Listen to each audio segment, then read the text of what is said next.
So if you're having a discussion about R&B girl groups from the 90s, you'll always hear SWV.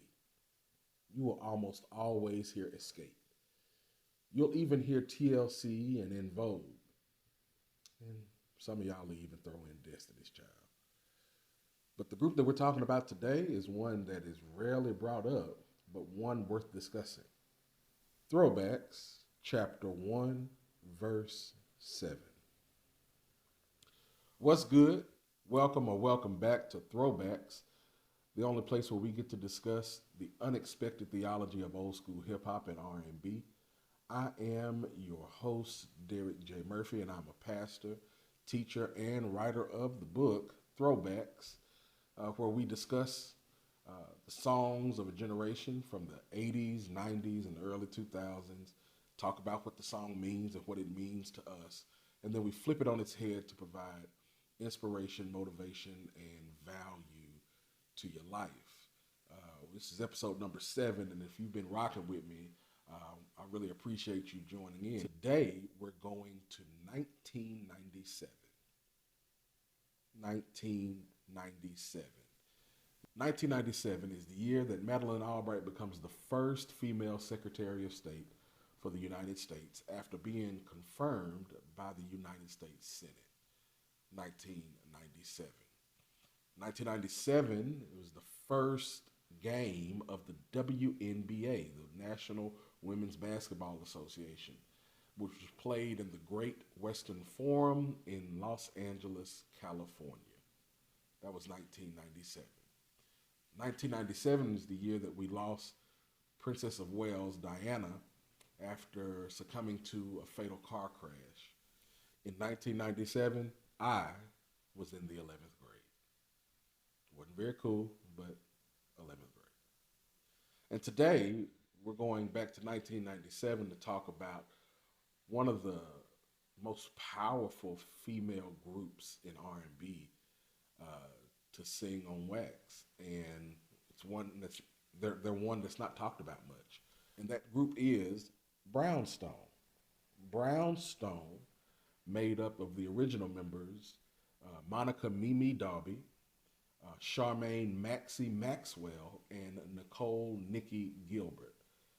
These original members of this powerhouse group caught my attention because at the time, I was, choir master, if you will. I was directing choirs, playing music, heavy in the gospel music, and their sound sounded like a choir.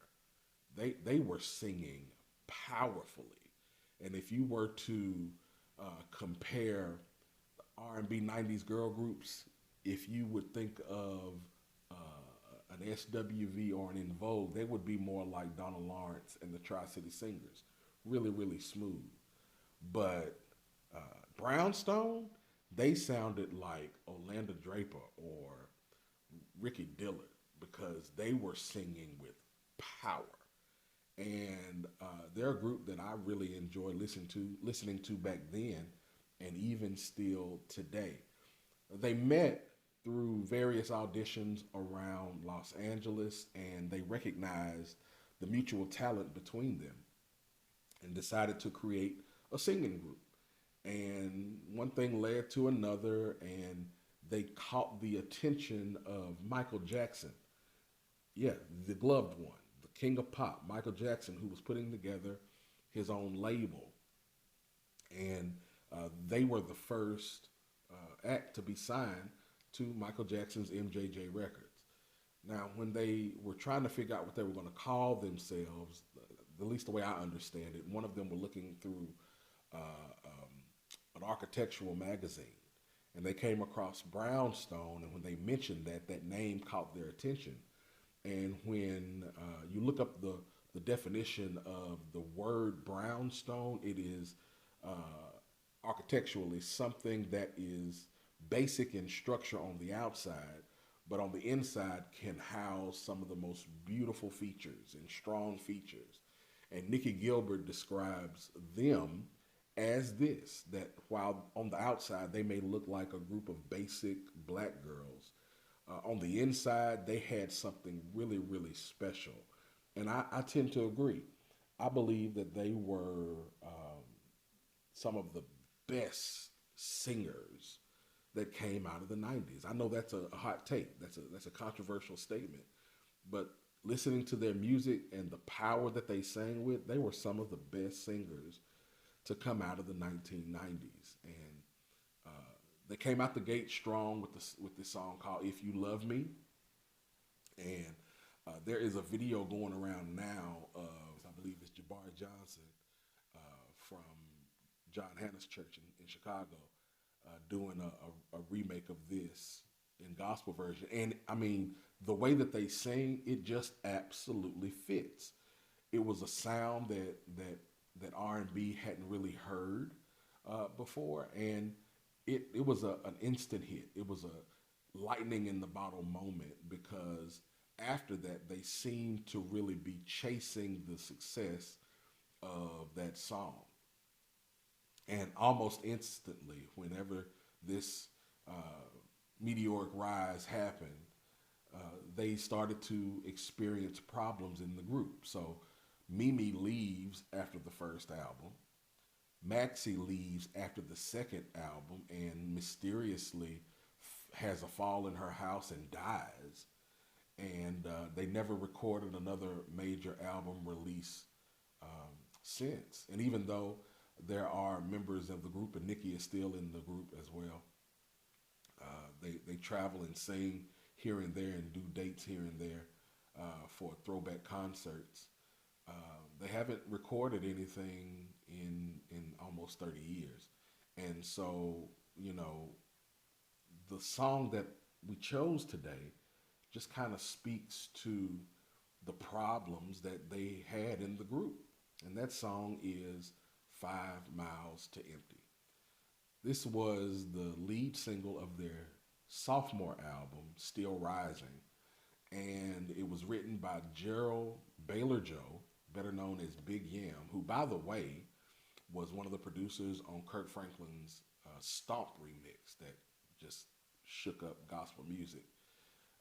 It was also written by Victor Merritt, group member Nikki Gilbert, and the one and only John B., another person who has been making a comeback here lately. John B. was one of the writers on this song. And I can remember the video being beautifully shot in this amber color. The theme of the video seemed to be something of a casino night that was happening, and the girls had these guy friends that they were with at this casino night. And what I think this says, or what it speaks to, is how love is really a gamble, which really is what the lyrics of the song is about. The song is truly an R&B song. I mean, it is about love and heartbreak, and it's written from the woman's perspective of not being satisfied with the relationship. And she feels like it's coming to an end, and so she calls this guy over to have the conversation. And the conversation isn't an easy one, but it's one that has to be done. Hurry, hurry, quick, quick.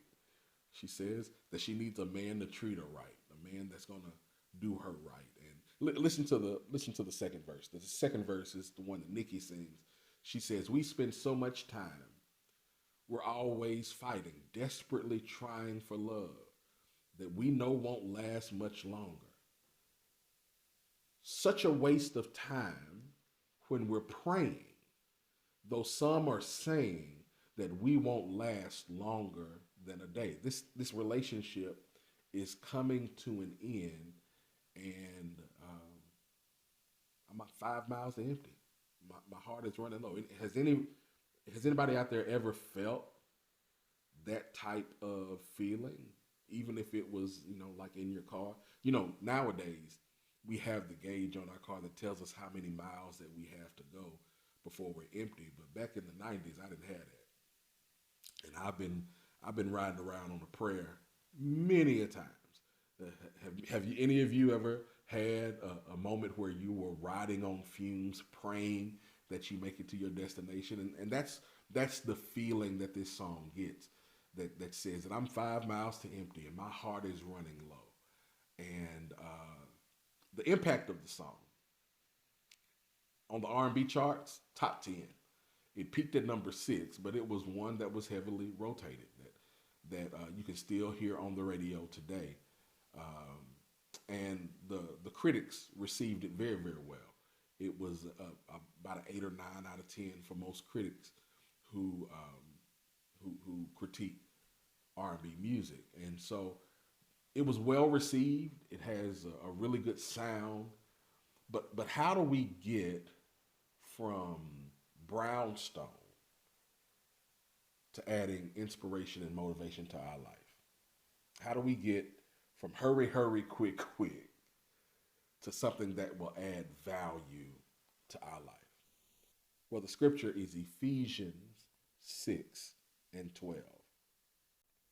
It says, "For our struggle is not against flesh and blood, but against the rulers, against the powers, against the world forces of this darkness, against the spiritual forces of wickedness in heavenly places." Whenever you see people dealing with whatever they're dealing with, you have to know that there is always one thing lingering in the shadows: the backstory. You have to understand that nothing is truly isolated or random. Everything that ever happens for a reason. And there is usually a story attached to every event in the history of every life. Yet many times, all we see is the final straw. There are a lot of people in and around your life at this very moment fighting a battle that no one knows about. For some, we see the clues and we pick up the signs. These are the people who are fighting at this very moment and can't avoid the leak of emotions that tell their stories. For these people, most of us are at least apathetic. I mean, we get it. Life is hard and everybody goes through something sometimes. But for the others that hide it well, behind a bubbly personality or a smile to die for, they just might be 5 miles to empty. These are the people who we always assume to be the last person to ever go through that. Right under our noses, these are the people who are fighting for their lives. But we don't see how close they are to breaking down. You can't tell how much gas is in a car by just watching it drive by or just by seeing a picture of it online. Yet we think we really know people through our superficial drive-through relationships, avoiding the sorry little details. These are the people right now dealing with unimaginable pain, yet they smile anyway. It wouldn't be too far-fetched to think that perhaps you yourself are on this exact same highway, barreling towards a major collision. Maybe you are this close to collapsing under unseen pressures. Maybe today is the day when your backstory invades your right now. And you just need someone to hurry, hurry, quick, quick, and help you cope with this major thing. I understand. I get it. People say it mockingly, but it rings true in so many of our lives. Nobody knows the trouble I've seen. No one knows my sorrow. But before you jump quickly to determine what people should have done or how people should have reacted or what they should have said or how they should have handled that situation, remember one thing. They just may be battling forces you just can't see. For our struggle is not against flesh or blood, but against the rulers, powers, forces of darkness, spiritual wickedness in high places. And we just need someone to be understanding and mindful of the fact that we just might be 5 miles to empty. If that's you, know that there is someone praying for you. Know that there's someone holding you up. There's someone who has you in mind. And with that being said, let's hold each other up. Let's let's say a prayer for those that may be struggling and dealing with situations that they can't handle at this moment. Times are hard, and situations just seem to keep coming and coming and coming, and people are fighting battles that you can't even imagine. But we're there for each other. Thank you for joining me this week. I hope something has been said to encourage you. And if you know somebody that's dealing with problems or situations that they just need a shoulder to cry on or a listening ear, be that for somebody. If you are interested in anything Derek J. Murphy, you can go to my website at derekjmurphy.com, and there you can order the book or you can read other things for inspiration, motivation, and value that can be added to your life. Um, you can follow me at all of my social media there at I Am Building People across all of the platforms. So until next time, know that God loves you best. I love you best I can. Peace. Today, it's cold outside, and so I decided to wear this shirt that says the kingdom of heaven is like a groove slightly transformed. Just a bit of a break from the norm.